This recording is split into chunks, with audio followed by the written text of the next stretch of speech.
Queridos amigos, sejam bem-vindos ao canal Videira Espírita. Meu nome é Cristina Brito e este é o programa Gotas do Evangelho. Aqui vemos as mensagens do Espírito Emmanuel recebidas pela psicografia de Chico Xavier e reunidas no livro Caminho, Verdade e Vida, editado pela Federação Espírita Brasileira. Logo no início, pedimos aos amigos que curtam, compartilhem, acionem o sininho, se inscrevam no canal e agradecemos sempre. O YouTube assim pode aumentar a significância do canal junto a outras pessoas que buscam o mesmo tipo de conteúdo no YouTube. Obrigada a todos. Então, vamos à nossa mensagem de hoje, cujo título é Pregações. Pregações são disseminações de ensinamentos, não é? Pregar. Não é pregar, prego. Não é? Pregar falando, ensinando. E o versículo destacado por Emmanuel são palavras de Jesus narradas por Marcos, o evangelista, no capítulo 1, no versículo 38. E ele lhes disse, no caso, Jesus, vamos às aldeias vizinhas, disse para os discípulos, não é? Vamos às aldeias vizinhas, para que eu ali também pregue, porque para isso vim. Então, Jesus dizendo que a sua vinda até nós tem como objetivo a pregação, espalhar a palavra de Deus. E Emmanuel, então, vai nos comentar as palavras de Jesus da seguinte forma. Neste versículo de Marcos, Jesus declara ter vindo ao mundo para a pregação. Todavia, como a significação do conceito tem sido erroneamente interpretada, é razoável recordar que, com semelhante assertiva, o mestre incluía no ato de pregar todos os gestos sacrificiais da sua vida. Então, pregar não é apenas falar, não se limita apenas a palavras, por mais nobre seja o que as palavras estejam transmitindo. Pregar é falar e exemplificar, né, através da ação, aquilo que fala. E ele continua dizendo, geralmente, vemos na Terra a missão de ensinar muito desmoralizada. A ciência oficial dispõe de cátedras. Então, a ciência dispõe de matérias, de cátedras. A política possui tribunas. Então, tanto fala ciência quanto fala política, e a religião fala de púlpitos. Então, são os lugares onde as pessoas estão ali para falar do assunto, do seu contexto. E ele diz, contudo, os que ensinam em todos os lugares, os que ensinam com exceções louváveis, quase sempre se caracterizam por dois modos diferentes de agir. Exibem certas atitudes quando pregam e adotam outras quando em atividade diária. Ou seja, não há associação entre o que se fala e o que se faz. Então, é o que ele diz de serem caracterizadas as pessoas, muitas vezes, que estão ali com a tarefa de ensinar, por dois modos diferentes de agir. Um, quando fala, e outro, quando efetivamente exemplifica, né? Vive uma situação qualquer.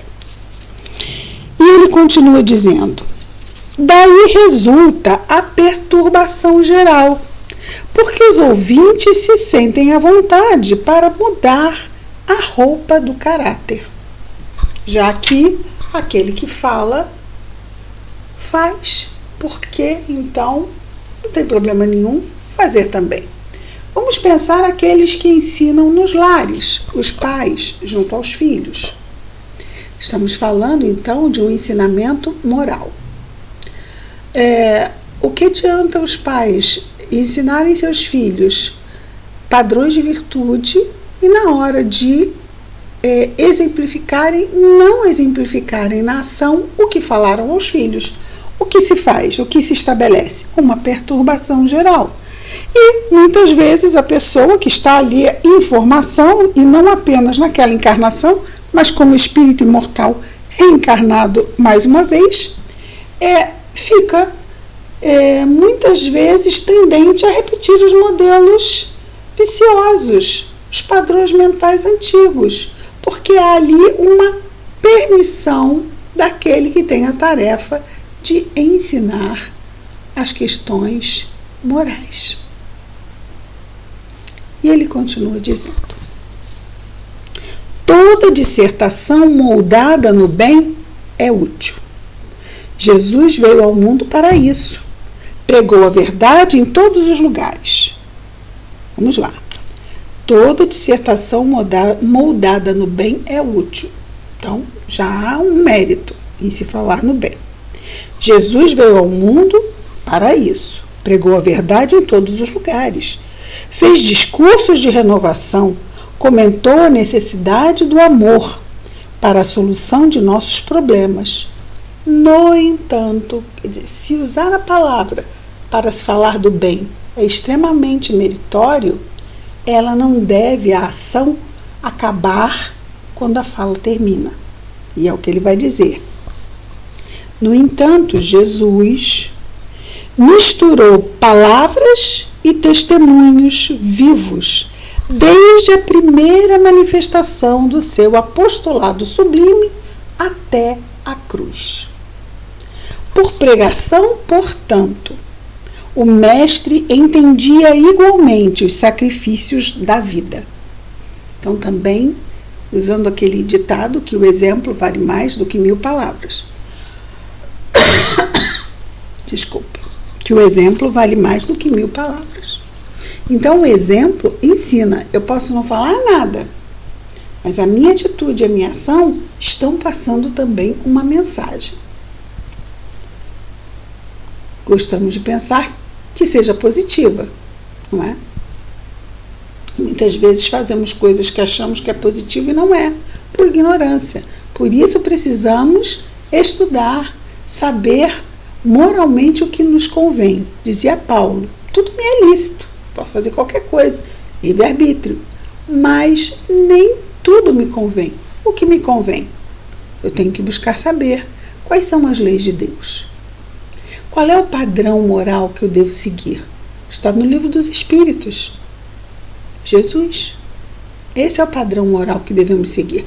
Mas eu estou muito longe de Jesus, não posso seguir. Ele é perfeito demais. Não existe perfeito demais, só existe perfeito, né? Ele é perfeito e eu ainda estou cheio de imperfeições. Sim, o que não quer dizer que não possamos melhorar. Ele é referência. Ele está lá no meu patamar de ideal. É importante termos ideais, sabendo que vamos trabalhar no plano real, dentro da máxima, hoje melhor que ontem, amanhã melhor que hoje. Mas é possível estarmos melhorando, mas ele é o referencial de ideal. E eu vou adaptar o meu real da melhor forma dentro desse ideal, todo dia buscando melhorar um pouquinho, que seja, não é? E ele continua. Por pregação, portanto, o mestre entendia igualmente os sacrifícios da vida, enviando-nos divino ensinamento nesse sentido. Conta-nos o Evangelho que o mestre vestia, uma túnica sem costura na hora suprema do Calvário. E essa figura de Jesus na hora do Calvário, vestido de uma forma a mais simples, não havia mais simples do que isso naquela época, isso nos passa uma mensagem. Ele chega aqui no plano físico numa manjedoura. nascendo num lugar onde viviam ali os animais da casa, porque não havia lugar para que aquele casal pudesse se hospedar.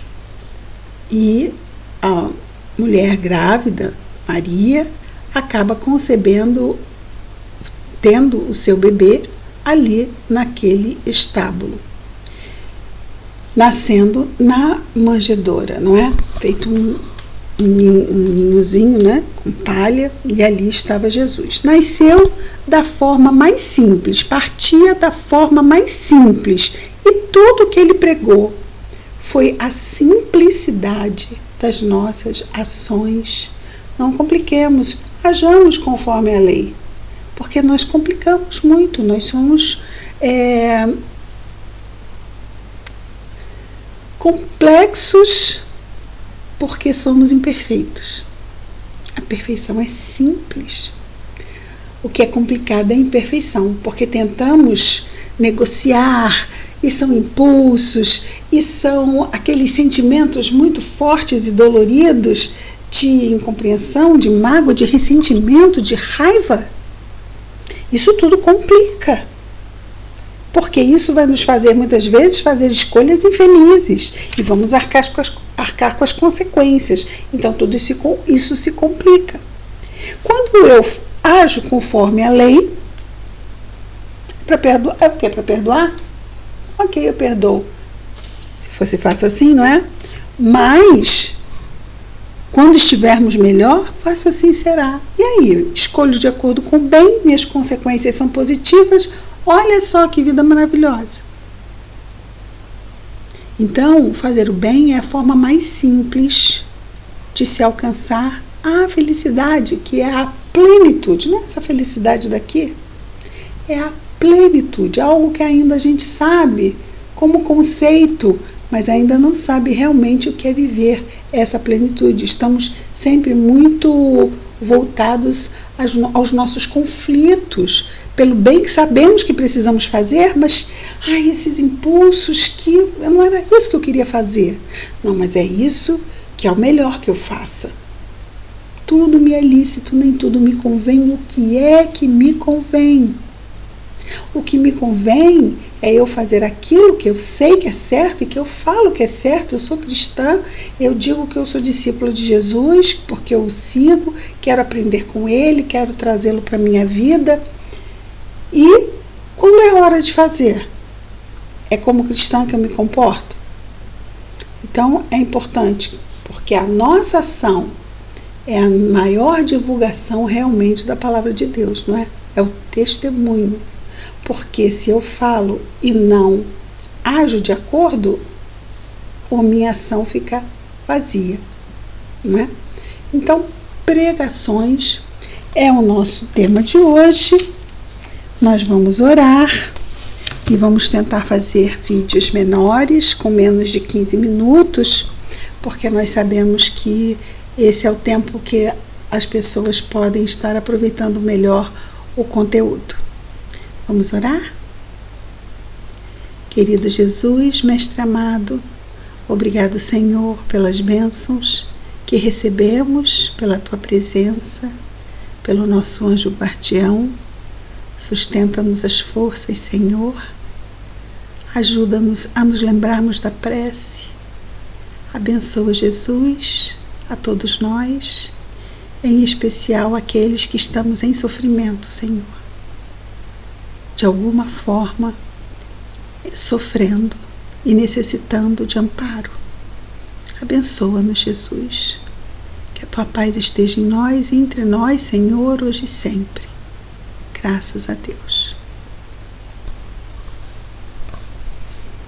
Então, companheiros, é isso. Amanhã estaremos de volta com mais um programa Gotas do Evangelho. Muita paz a todos.